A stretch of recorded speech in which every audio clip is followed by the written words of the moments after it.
As I said, the funding from the state is critical to be able to purchase those sites and construct those facilities. So David, do you want to speak? So David, before you dive in, Aaron. Could you also include, if you have it off the top of your head, how much we have spent or will be spending with the purchase of the properties? Sure. So I apologize. So the funding that we received last year, or last legislative session, was $9.25 million. I want to say, I'm going to check my math in my head before I speak. 4.75, I believe, was ongoing, and 4.5 was one time.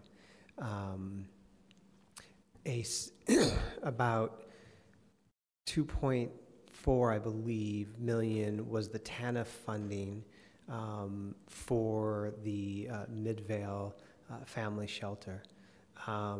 Additional funding was used for Midvale as well, around the transportation, and police officer was part of the appropriation for the Midvale family shelter.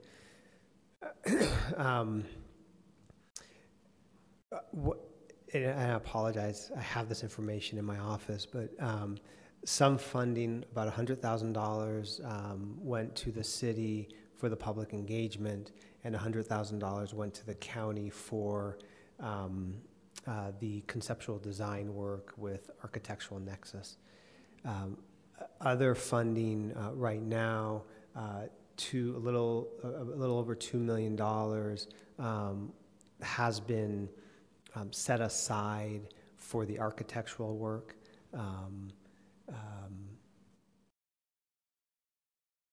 And I believe those are the commitments that have been made to this point. The conversations right now for this upcoming legislative session, there was funding in the governor's budget. I don't remember the specific amount. It wasn't to the amount that we will be asking, but the importance of it being in the governor's office or governor's budget, is that it frees up administrative staff at the state to advocate and speak on behalf of it. So that's something that is very important, something that we worked with the county and strived for and was successful. The goal of this legislative session, I would say at the very least, is to come away with the second installment of the funding of $9 million. The question, Councilwoman Mendenhall, in terms of the sites, in securing the sites right now on the options, let me try and answer it this way and see if this meets what you're asking. So for the purchase, once we do our due diligence, for the purchase of High Avenue and Simpson Avenue is a little over $9.5 million. The purchase price for the church property, the DI site, has not yet been negotiated. And so we don't know on that particular site. And then the other property is RDA-owned property. And so the anticipation would be that we would be reimbursed for fair market value, which may come through the land exchange or from reimbursement from the state. Yeah, and if I can just add to that, when we initially asked you to allocate the funds to secure options or purchase agreements on these properties, we had anticipated that we might not need to use those funds. That was wishful thinking, because in order to keep the process moving, we will need to secure those sites and to move forward with the land use and design and architectural work for these sites before the legislative funds are available.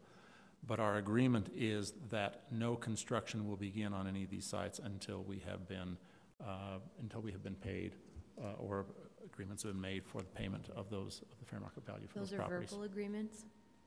Those are verbal agreements that will be in writing before we move forward. Yes. What does move forward mean? Meaning we won't convey the property. The RDA will own all of these properties by the time we're through. The RDA will not convey those properties to shelter the homeless or allow construction to proceed until payment has been made. Okay, thank you. Did that answer your question? Yeah. Okay.